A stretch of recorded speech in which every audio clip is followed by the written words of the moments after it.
Alors nous sommes arrivés d'Av Samarzain, de Bava Batra à Samarzain. Nous sommes le jeudi 3 Nissan. Et donc on va reprendre à la troisième ligne la Mishnah. Matnitin.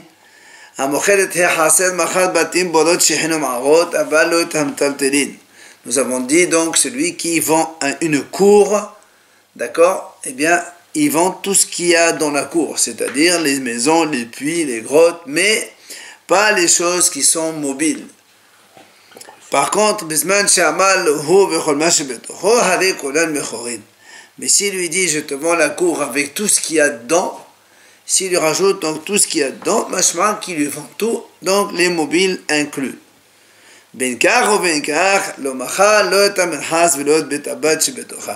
Dans tous les cas qui lui disent oui ou non, tu prends tout ce qu'il y a dedans, le bain, s'il y avait un bain dans cette cour, n'est pas inclus, et betabad, le pressoir d'olive non plus, n'est pas inclus dans cela. Rabbi Eliezer Omer hamocher et hachaser lo machal ella avirah shel haser. Bien Rabbi Eliezer lui dit, celui qui vend une cour, en fait, il n'a vendu que l'espace aérien de la cour, c'est-à-dire rien de tout ce qu'il y a dedans, même les choses qui sont immobiles, qu'on a dit au début de la Mishnah Tanakama, il a dit les maisons, les puits, les grottes, etc. Pour lui, ce n'est pas inclus. Il n'y a que l'usage donc de l'espace de la cour qu'il a vendu. Ça c'est notre Mishnah. Gemara, Tano Rabbanan, Hamocher et Haser, Machar, Batim Hasonim, ou Batim Hapinimim. Gemara dit comme ça, celui qui vend une cour, eh bien ça inclut là-bas les maisons extérieures et les maisons intérieures. Ça veut dire quoi maison extérieure? Batim Hasonim, tout simplement, ce sont des maisons qui sont ouvertes sur la cour. Donc toi tu vends une cour, ici il y a une maison qui est ouverte sur la cour, la maison elle est incluse.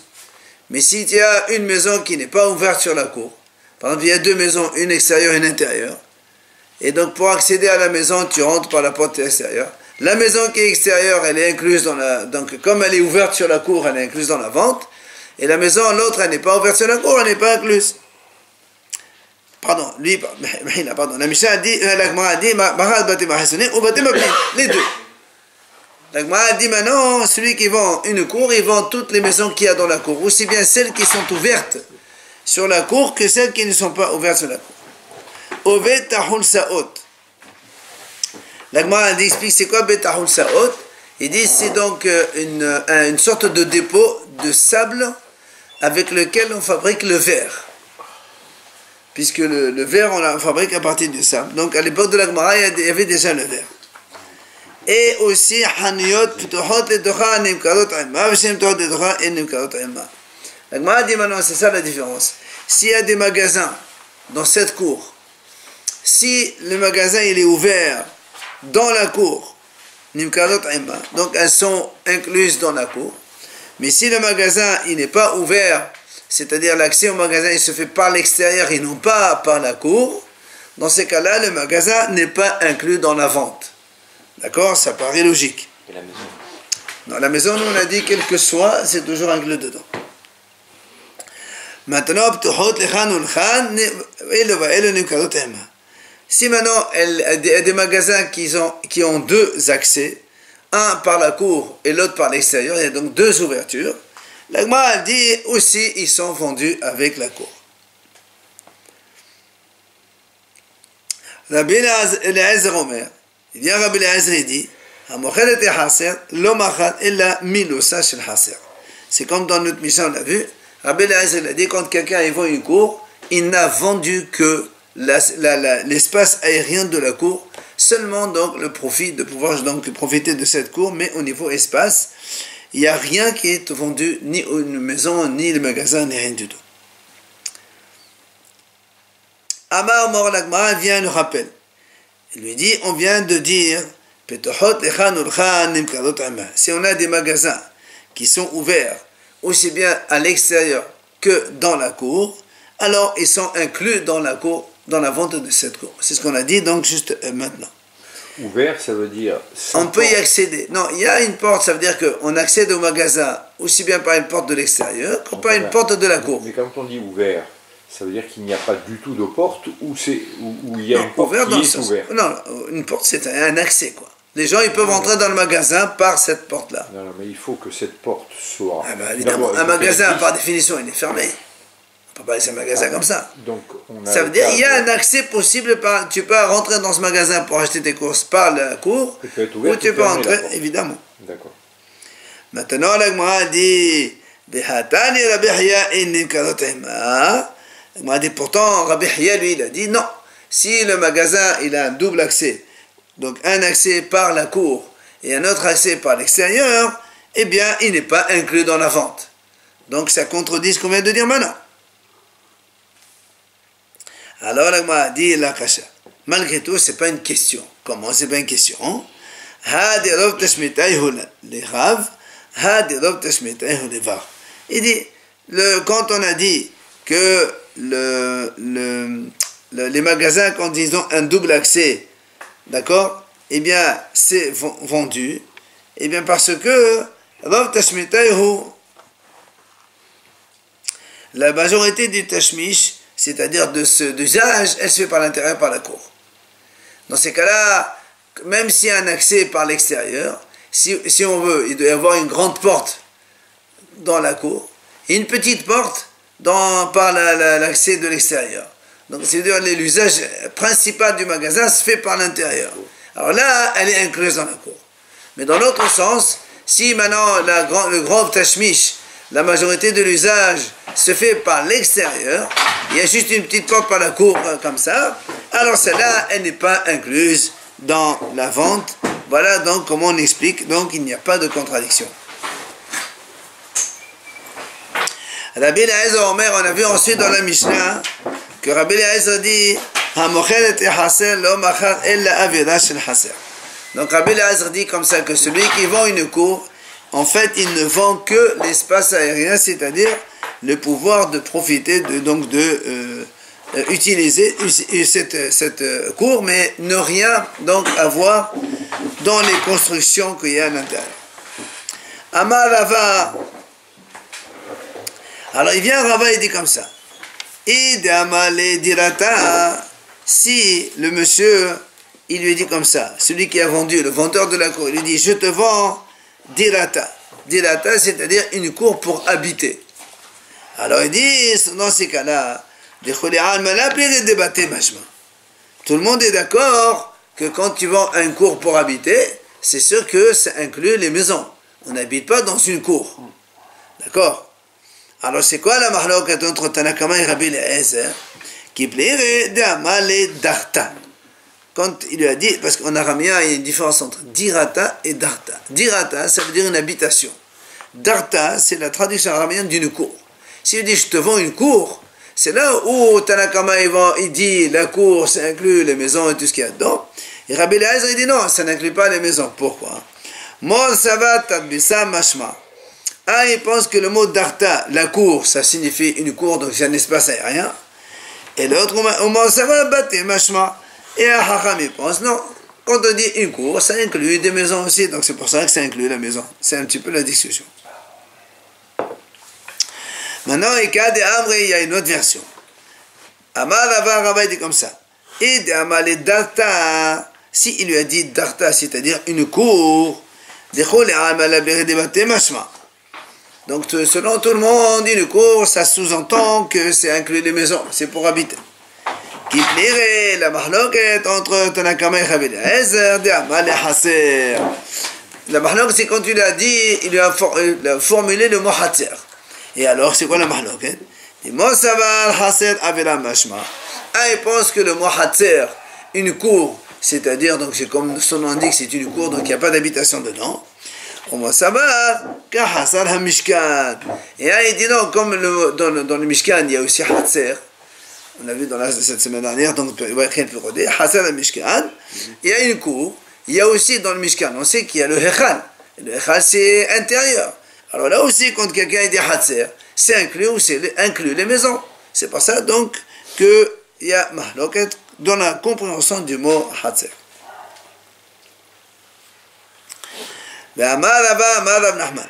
Donc Rava il nous donne un enseignement au nom de Rav Nachman. Machalo hulsid. Umsola. Alors, on a dit tout à l'heure, Hunsaot, c'est une pièce dans laquelle on entrepose du sable qui produit du verre. D'accord? Maintenant, il dit, Metsola, c'est quoi? Metsola, c'est plutôt un fond de fleuve ou de mer dans lequel on extrait de l'or et de l'argent et tout ça. Alors, il dit comme ça. Si quelqu'un, il a vendu Hulsit Umsola, il a vendu deux choses à un monsieur.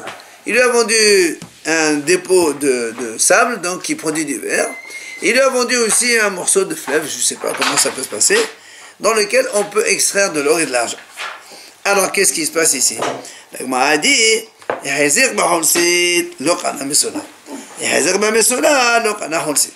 nous, on sait que quand on vend donc, de la terre, il faut y faire une hazaka, il faut faire une acquisition. Alors, il nous dit ici, si ce monsieur qui a acheté, donc l'acheteur, il est parti faire une hazaka, donc lui, il a acheté deux choses différentes. Donc là, le dépôt, donc un terrain dans lequel il y a du sable pour en faire du verre, et un morceau de fleuve dans lequel il y a donc de l'or et de l'argent. Donc il a acheté les deux, maintenant il faut qu'il fasse hazaka. S'il ne fait une hazaka de l'un, il n'a pas donc acquis le deuxième. C'est-à-dire, s'il a fait une hazaka donc du côté de là où il y a le sable, il est rentré là-dedans, il a mis une serrure, etc., il a fait une hazaka, donc il a acquis cet endroit-là. Ça n'induit pas automatiquement l'acquisition de l'autre, parce qu'il n'a pas encore fait hazaka de l'autre. Dans l'autre sens aussi, s'il a fait acquisition dans là où il y a le fleuve, et là on peut prendre donc l'or et l'argent, eh bien il n'a pas acquis automatiquement. C'est un contrat. Oui, mais nous, chez nous, l'acquisition ne se fait pas par le contrat. Il faut une hazaka sur place. C'est la même cour. Hazaka sur C'est la place. même cour. Et non, c'est pas. Là, c'est une cour dans laquelle il y a de la terre, et l'autre c'est un fleuve. J'ai compris, mais il y a une séparation dans le... Même s'il n'y a pas de séparation. C'est deux choses différentes. Alors c'est pour ça que la Gemara lui dit, il dit, comment tu dis que ça ne marche pas, que quand on acquiert, on fait une hazaka dans un endroit, on n'a pas acquis automatiquement le second. Veha Amar Shmuel, pourtant nous on a déjà vu cet enseignement. Shmuel a dit, Machalo Esel Sadot Be'esel Medinot, Kevan She'azir Be'hat Mehen, Kana Kullan. Nous, Shmuel il a enseigné déjà, on a vu, si quelqu'un il achète 10 maisons ou 10 terrains dans 10 pays différents. Il suffit qu'il fasse une hazaka dans une maison, il a acquis tout le reste. Alors pourquoi ici tu m'as dit, il a acheté deux endroits, il fait une acquisition de l'un, l'autre n'est pas acquis automatiquement. C'est la question. Pourquoi c'est pas la même? C'est pas la même, c'est pour l'or, c'est pour le... Qu'est-ce que ça change? Il a acheté un terrain. C'est tous les terrains. Il a acheté un terrain. Alors, hein, d'accord? La Gemara répond, c'est facile. Hatam hu di sadna di ara hadhu. B'chol hadat tashmishata. Hu. Abalacha hat tashmishata. La Gemara dit, c'est facile. On a déjà parlé de ça avant. On a dit que quand on achète plusieurs terrains dans des endroits différents, tous les terrains, ils viennent tous du globe terrestre. C'est un seul ensemble. D'accord? Donc c'est pour ça que quand tu acquiers un endroit, tu fais un hazaka dans l'un, tu acquiers tous les autres avec. Et en plus, l'usage est identique. La terre, c'est avec la terre. Mais ici, c'est pas du tout... Il y a un fleuve. S'il y a un fleuve d'un côté, c'est de l'eau. L'usage n'est pas du tout comme pour celui d'un terrain où tu vas faire autre La chose. personne elle a acheté une superficie. Oui. Il y a le fleuve et il y a la terre. Oui, oui, justement, c'est ce qu'on est en train de dire. Et donc, quand tu achètes deux terrains différents, un ici à Marseille, l'autre il est à New York, même tu viens à Hazaka ici, tu es acquis là-bas parce que c'est le même terrain. Je comprends. C'est le même terrain. Ici ou là-bas, c'est le globe. Mais fleuve et terre, c'est deux choses différentes. Et en plus, on a dit, l'usage n'est pas identique. Dans la terre, on utilise d'une façon, et dans le fleuve aussi, d'une autre façon. Donc voilà là, comment on a répondu. Maintenant, Veka de Amri. Oui, non, l'achat il est le même, il faut faire acquisition là, il faut faire acquisition là-bas aussi. Tant qu'il n'a pas Hazaka, exactement, tant qu'il n'a pas fait une Hazaka, il n'a pas acheté. Moi, je fais la Hazaka pour le fleuve, il plante. Non, pourquoi? Non, mais pas du tout, puisqu'il lui a vendu un endroit où on extrait. Certainement qu'il y a des, je sais pas moi, comment c'est délimité. Ok, mais comment il fait Hazaka? Ben il va là-bas. Il met les pieds dedans. Et ben là, on a dit fait de marcher déjà, ou de mettre comme c'est délimité, comme lui il a vendu, bien il achète, c'est pareil. S'il a... Ouais. C'est comme Jésus, marche. Amad Ava Amad Ahmad. Maintenant il y a une autre version donc complètement différente de la nôtre. D'accord? Il y a une autre version qui dit quand l'homme il a fait acquisition donc du terrain où il y avait le sable donc qui produit du verre, alors automatiquement il a déjà acquis l'autre endroit qui est dans le fleuve pour extraire l'argent et l'or. Alors là c'est la version contraire. On m'a dit pshit, hein. On m'a dit mais c'est évident, qu'est-ce que tu m'apprends? Voilà, nous on a vu des Hamas, Shmuel Machal, Aïssa Sadot, Vichoulé. Il apporte le cas de Shmuel. Shmuel a dit quand quelqu'un il achète 10 terrains dans 10 endroits différents, dans 10 pays différents, dès qu'il fait une hazaka dans un endroit, il a acquis tous les autres. Alors là aussi c'est la même chose. Donc la Gemara elle va dans l'autre sens. Alors là dit non, Maudite maintenant il lui dit c'est pas évident, moi j'aurais pu penser Hatamhu de Sanad Arahadu. Il m'a dit non, parce que moi j'aurais pu penser que là-bas dans les terrains, quand on achète plusieurs terrains, comme ils viennent tous de la même terre, du globe terrestre, alors c'est évident quand on acquiert un, on acquiert l'autre. Mais ici, comme c'est deux choses complètement différentes, l'usage du terrain c'est une chose, l'autre, l'usage du fleuve, c'est autre chose. J'aurais pu penser que quand on fait acquisition de l'un, ça n'amène pas l'autre automatiquement. Alors, Kamash Malan, lui, t'enseigne que le contraire. Quand on a fait acquisition de la terre, on a acquis aussi le fleuve à côté.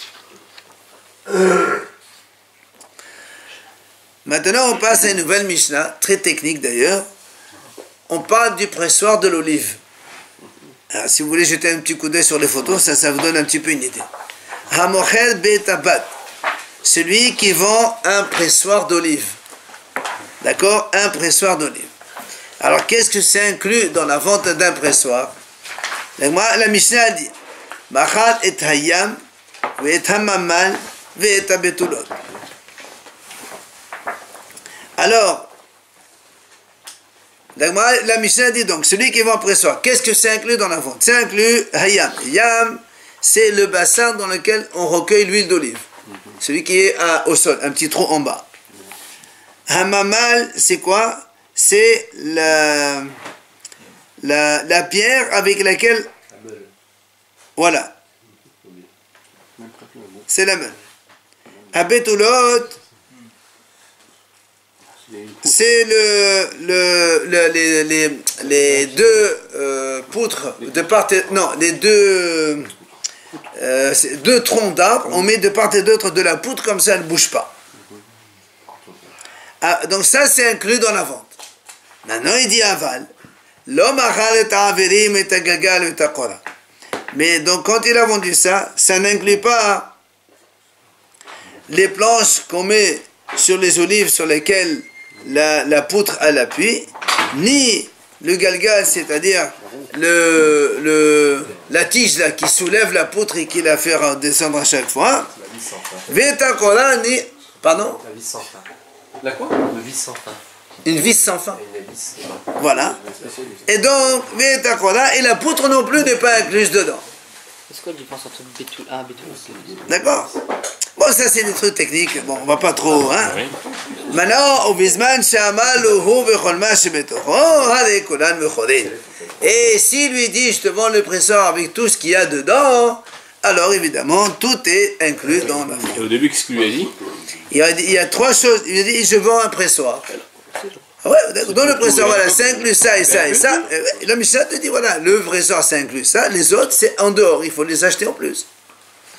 Sans ça, c'est plus un pressoir. Exactement. Et si, quand le pressoir, il y a des accessoires. Il y a des accessoires qui se rajoutent. Il y a des... Quand tu achètes une voiture, il y a beaucoup d'options derrière qui se rajoutent derrière. Là aussi, c'est pareil. Ouais. Oui, mais là aussi, il te dit, voilà, tu as le bassin, tu as le chose. Maintenant, c'est à toi d'amener pour écraser les olives, ainsi de suite. Le pressoir, c'est une option dans une voiture. C'est un plus. C'est un plus. Et un rétroviseur, c'est un rétroviseur, que ce soit en or ou... Oui, mais non, mais là ici, moi, un pressoir, c'est quoi? C'est le chose dans lequel tu recueilles l'huile. Une pierre pour appuyer, c'est terminé. Maintenant, la poudre, les choses pour tourner, pour soulever tout ça, ben c'est à toi d'acheter. Comme le Kenwood de Ramamouche aujourd'hui. C'est bon, allez, on va pas se... Excusez-moi, mais s'il manque une pièce à l'ensemble, ça s'appelle plus un pressoir. Si, moi je peux vous dire, un pressoir, c'est un lieu dans lequel on presse les olives. Voilà. Maintenant, c'est à vous d'acheter, de meubler. Voilà. Quand je vois une maison, je sais pas obligé de... Le pressoir, ça n'est pas la machine qui permet d'extraire. Non, le pressoir, non. Le pressoir, c'est l'endroit où on presse les olives. Qu'est-ce que c'est inclus? C'est pas la machine. Avant, c'était pas une machine. La machine. Aujourd'hui, c'est des machines. Avant, c'est une pièce dans laquelle on faisait ça. Un local, sans plus. Voilà.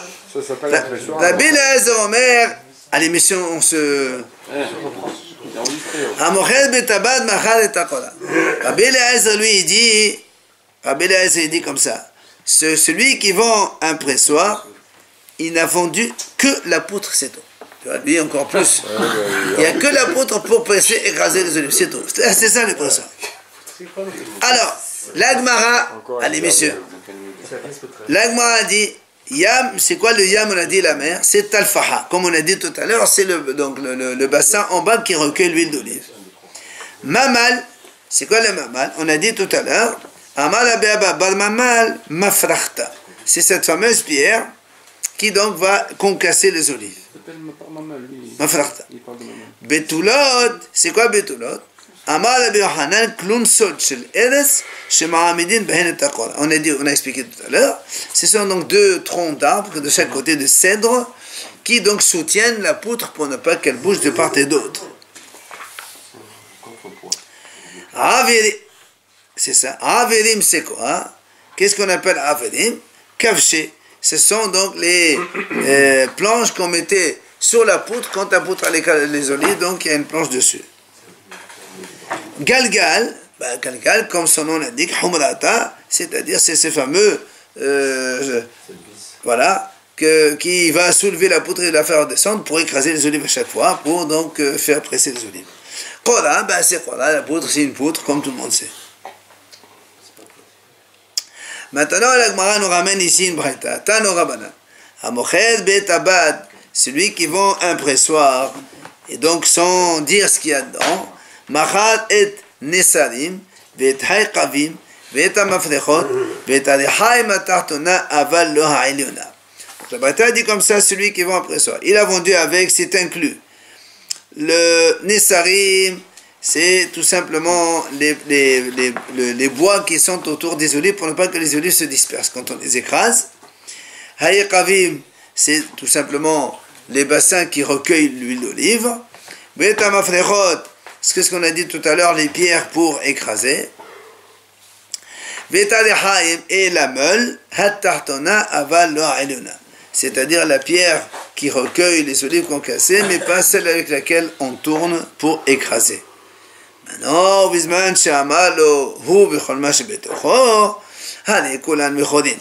maintenant, il lui dit, je te vends le pressoir avec tout ce qu'il y a dedans. Alors là, il inclut tout ce qu'il y a dedans.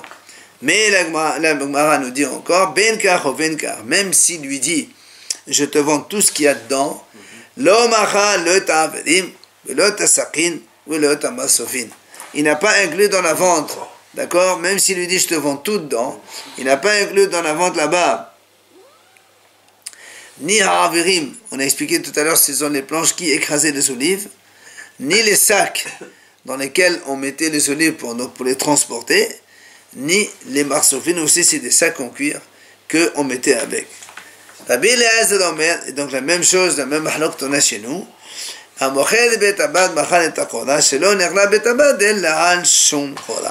Rabbi Eliezer, lui, dit, comme on a dit tout à l'heure dans la Mishnah, que celui qui vend un pressoir, en fait, il n'a vendu que la poutre qui va écraser les olives, c'est tout. Tout le reste, ce n'est pas inclus dans la vente. Il faut donc payer le supplément.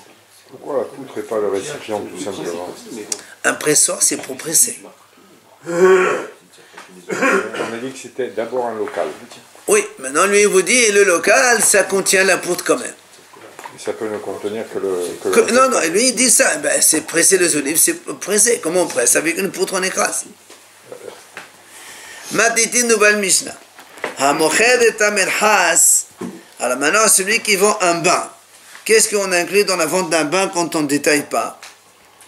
Il dit, L'omachar et Anesarim, ou et Asefalim, et Abalaniot. Alors, et quand on vend un bain, donc, ça n'inclut pas ni les nisarim, c'est-à-dire les planches, parce que comment ça se passait avant? On faisait un feu en bas. Il y a du charbon, du bois, du feu.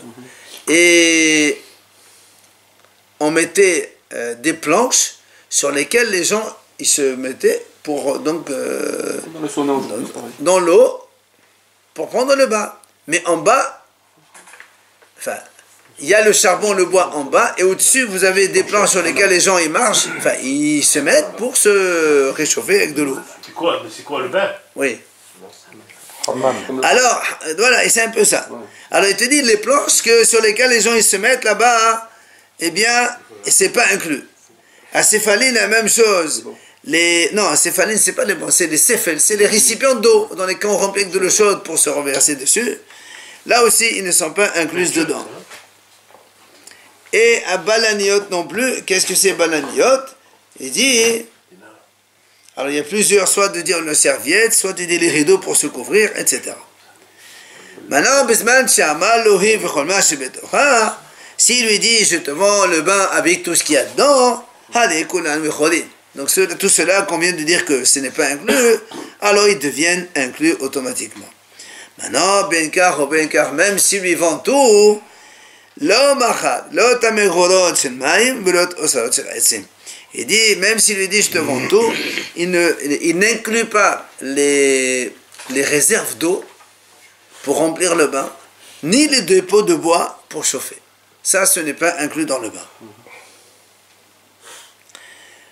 Gemara Tano Rabbanan. Hachamim enseigne maintenant, Hamocher et Tamelhas, celui qui donc vend un bain, Machad et Bet Anesarim, Vet Bet Aikamin, Vet Bet Aselfalim, Vet Bet Avilaot. Donc, c'est un petit peu la même chose. Pardon, c'est le contraire de ce qu'on a vu.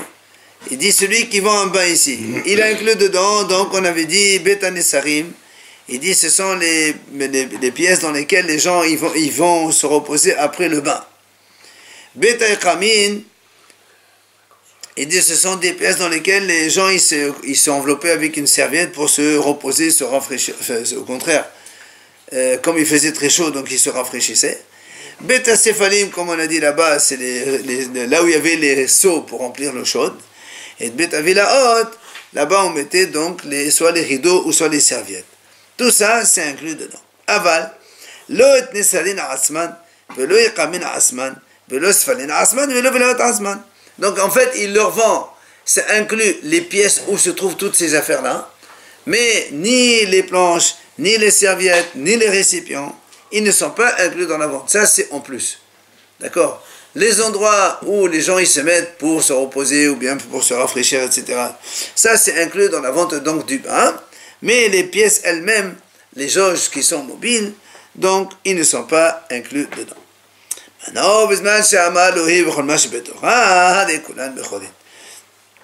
S'il lui a dit je te vends le bain avec tout ce qu'il y a dedans, alors là évidemment il inclut toutes les choses, les serviettes, les planches, les récipients, tout ça, ils sont inclus dans la vente. Et encore une fois la Gemara dit, même s'il lui dit je te vends le bain avec tout ce qu'il y a dedans, lo machad, il n'inclut pas dans cette vente, même s'il lui dit je te vends tout, ni les réserves d'eau, donc qui viennent fournir l'eau dans ce bain, ben bimot ahama ou ben bimot akshamim, ni pendant la saison d'hiver, ni pendant la saison de pluie, d'été, pardon. Évidemment, en été, il y a moins d'eau, alors qu'en hiver, il y a beaucoup plus d'eau à cause de la pluie. Velo bet kinosaisim, comme on a dit tout à l'heure, ils ne font pas non plus, ils n'incluent pas dans la vente le dépôt de bois, ce n'est pas inclus. Maintenant, maintenant, s'il lui dit, je te vends le bain et tous les accessoires du bain, alors dans ces cas-là, kulan mechorin. Il a inclus même les réserves d'eau et les dépôts de bois, puisqu'il lui a dit, il lui a rajouté donc kol tashmishav, tous les accessoires. Ahou d'Amal et Havrin nous ramène un cas. Il y avait un monsieur, il a dit à son prochain, Betabad v'chot tashmishav ani mochen lecha. Je te vends le pressoir, il y avait un pressoir d'olive, d'accord? Je te vends tout le pressoir avec tous les accessoires qu'il y a avec. Le problème c'est que il dit il y avait à côté de ce pressoir, d'accord, à côté de ce pressoir, il y avait une sorte de magasin, une sorte de dépôt, dans lequel on faisait sécher Soum-Simin, c'est les sésames, pour les sécher les sésames. Alors maintenant, comme il lui a dit, lui, le presseur avec tous ses accessoires, alors, il voulait prendre aussi les magasins, enfin les pièces, on va dire comme ça, qui étaient attenantes. Atal et Khamé de Rav Yosef. Il est venu voir Rav Yosef pour savoir qu'est-ce qu'il a comme droit. Amalé, il lui a dit, Tanina, il lui a dit, monsieur, nous on a déjà enseigné, et Mama beta menchas vechotesh mishav, ne mochen lecha vekulan mechorit. Il lui dit, voilà, nous on a vu tout à l'heure, c'est marqué, si quelqu'un lui dit, je te vends le bain avec tous ses accessoires, ça veut dire, tout est inclus. Donc même ces pièces-là, ces magasins qui sont à Nantes, d'accord, ils sont vendus avec. Alors, Amal et Abaye lui reproche, il lui dit, comment? Il dit pourtant, Rabbi Hiya, il a dit, même s'il lui dit, je te vends tout avec les autres, aussi qu'il a dit Rabbi Hiya, c'est la même chose que ça change. Si, il lui a dit, Rabbi Hiya, il a dit, même si je te dis tout avec, il n'inclut pas les choses. Donc, il lui a dit à Abaye, voilà, Rabbi Hiya, il a dit non. Alors, il vient et la main d'Abashi. C'est pour ça que Rabashi vient, il donne la réponse. Hazinan, il dit, on voit. Et Amale betabad v'chodesh mishav ve'elin mesanaha kane. Ve'lala kane. S'il lui dit, je te vends le pressoir avec tous les accessoires, et il rajoute, et voici les limites. C'est-à-dire, voilà la superficie, comment c'est. Alors évidemment, dans ces cas-là, eh ben, ils vendent même tous les magasins qui sont là-bas, qui sont inclus dans cette superficie, ils sont inclus dedans. Maintenant, s'il lui a pas dit, il n'a pas délimité la superficie qu'ils vendent, il lui a dit, je te vends juste le bain avec tous ses accessoires. Alors donc ces magasins qui sont à côté et qui n'ont rien à voir avec le pressoir, puisque là-bas on sèche les sésames, dans ces cas-là, ils ne sont pas inclus dans la vente. D'accord?